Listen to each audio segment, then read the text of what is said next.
مش احنا على طول بندلعك؟ على طول. طب ممكن تغني لنا حاجه بقى؟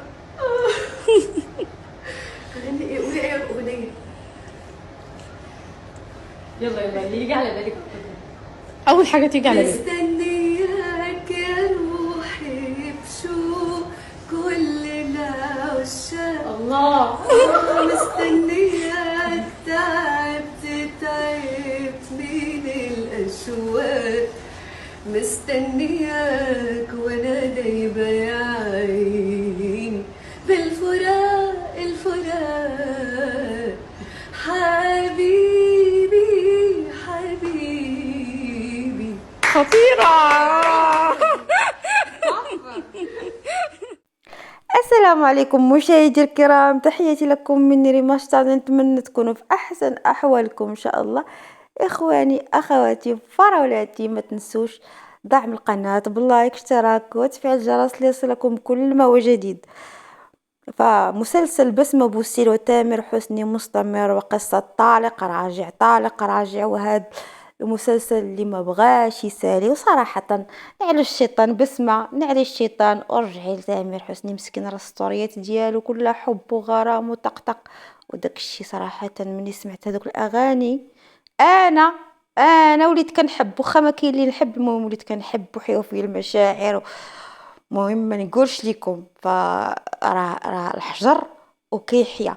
بس ما تقوليش ليا سمعتي دوك السطوريات وما تحركات فيك حتى حاجه، ما تزعزعتيش. ما مهم انت باينه فيك ديك القضيه ديال تيخ منو عيني فيه، راكي بينتيها البارح صراحه بهذوك السطوريات ديالك، وحسبي الله ونعم الوكيل. يعني انتيا داك الطلاق كان رغما عنك، يعني كان كرامتك المجموعه من الامور، انا فاهمك صراحه.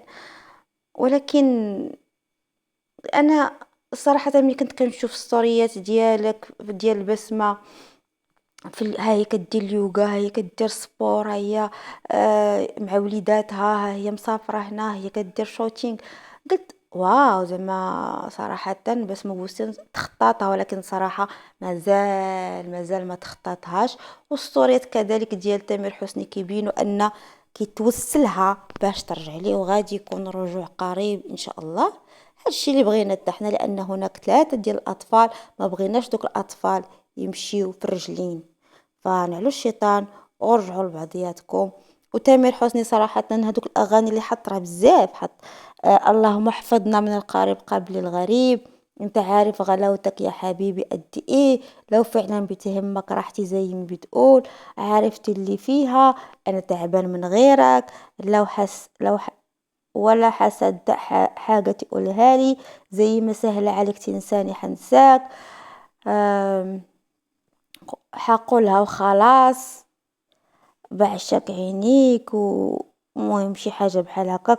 والله تعبت يا حبيبي تعبت، ما بقيتش انا بتاع زمان. غادي اختمها بها صراحة، وداكشي بزاف وبزاف. يعني الا جيت نقول لكم ما غاديش نسري، وغنبقاو حتى غدا الصباح. ف القصة كيفاش اكتشفت بس كيفاش عرفت بسمة بأنه تزوج بهذيك يارا السكري، وهي ملكة جمال تاع مصر.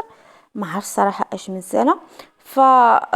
كلام هادشي بس ما كتقول المقربين منها. انا تامر حسني مزوج من يارا السكري هذه 4 سنوات. يا سيادي ماشي عاد كيف تيتصحاب لنا حنا عاد تزوجوا. الناس مزوجين 4 سنين هذه، وبسمة بوسيل مسكينة صابرة ومتحملة وساكتة، وكتعيش في واحد العلاقة مسمومة كسبق وقلت لكم. ولكن على قبل وليداتها، على قبل الناس، ما كانش تقدر انها بحال مؤخرا يعني خدت قرار تاع الطلاق اللي كان قرار نهائي.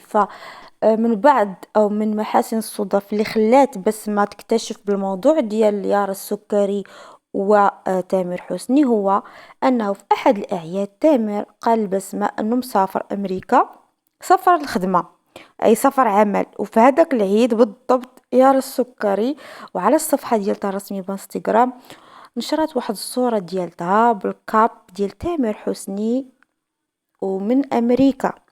وطبعا بس ما وصلتها الصورة وناض الصداع والمشاكل. ومن هذيك الوقيته وبسمة صابرة وساكتة ومتحملة، لأنه تامر ديما مني كانت كتواجهو كان كينكر وكل شيء، يعني ما كان كيقتلها ما كان كيحييها، وهي في قرارة نفسها لأنها كتحبو لأن بيناتهم وليدات فكانت كتصدق. ولكن من وقتها والصداع ناض، أي من دابا 4 سنين هادي الصداع كان ناض بسبب يار السكري، ماشي بسبب جليلة كيف كان شائع وكيف كان يعني الناس كاملين كيعتقدوا.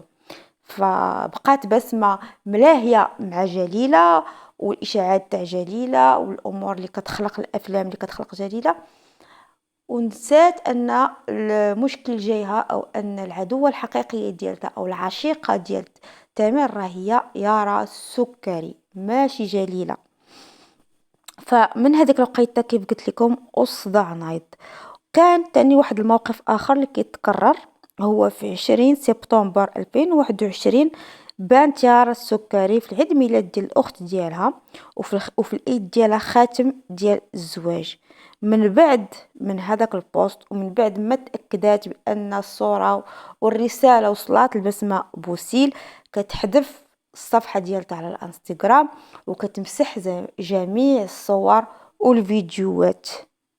ف يعني هاد الشيء راه ماشي جديد، كاين ناس اللي كيقولوا بان طلقها وعاود رجع لها مؤخرا، ولكن العلم عند الله، لان ما نقدروش نعرفوا شنو كاين. هما فقط كيبوستيو اغاني.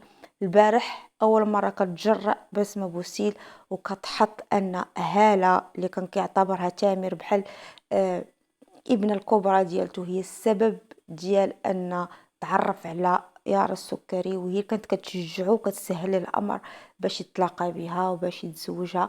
والله اعلم، لانها لحد الساعه ما خرجتش بشي تصريح. ولكن بسمة بوسيل ويوم العرس ديال هالة يعني حطات عليها تهمة ديال انها خربت بيوت، الله يستر. واليوم تاني حطات بوست كتبت فيه قبل وبعد مني كانت منافقين او شي حاجه بحال هكا. صراحه حذفات البوست قبل من ما نسكريني، مني بغيت نسكريني رجعت لقيتها بان حذفت جميع البوستات من بعد ما حط تامر حسني الاغاني اللي كيستعطف فيهم بسمه واللي كيترجى فيهم بسمه، لان الكلام ديالهم صدقوني الا مشيتو دابا الستوري على الصفحه الرسميه ديال تامر حسني وسمعتوا الاغاني اللي مبوستي غادي تفهموا بان غادي يكون واحد الخبر مفرح قريبا جدا. ولكن صراحة خاص تامر يدير عقلو، وبسمة حتى هي باين بانها كتبغيه وما تقدرش تعيش بلا بيه، ماشي بحال مثلا دنيا باطمة او بحال أصالة او بحال انغام او بحال جاتني بسمة بوسيل بحال شكل تاع شيرين، نسخة مغربية تاع شيرين. فبيني وبينكم حتى هذيك القضيه ديال نهايه اخلاق فجاتني شويه جاتني بشي شكل، لان المغربيات راه كينوضوا على خضره، زعما ديك القضيه راه تخرج لك عينيك، تخرج لك عينيك وما تخليش دقتها. ولكن هادشي كاين يعني كيبقى قيل والقال كيبقى. مادام ان حتى حد ما صرح بشي حاجه، مادام انها لا ساكته حتى يارا السكري ما صرحت بحتى حاجه، فقط كنشوفوا بان تامر حسني كيستعطف وكيعتذر بالاغاني من بسمة بوسيل وكيقول لها زعما رجعي ليا وبارك انا عييت وما بقيتش هذاك الراجل ديال شحال هادي، زعما راني كبرت في العمر، مبقاش عندي الصبر ومبقاش عندي الخاطر لهاد الفعيل الصبيانيه.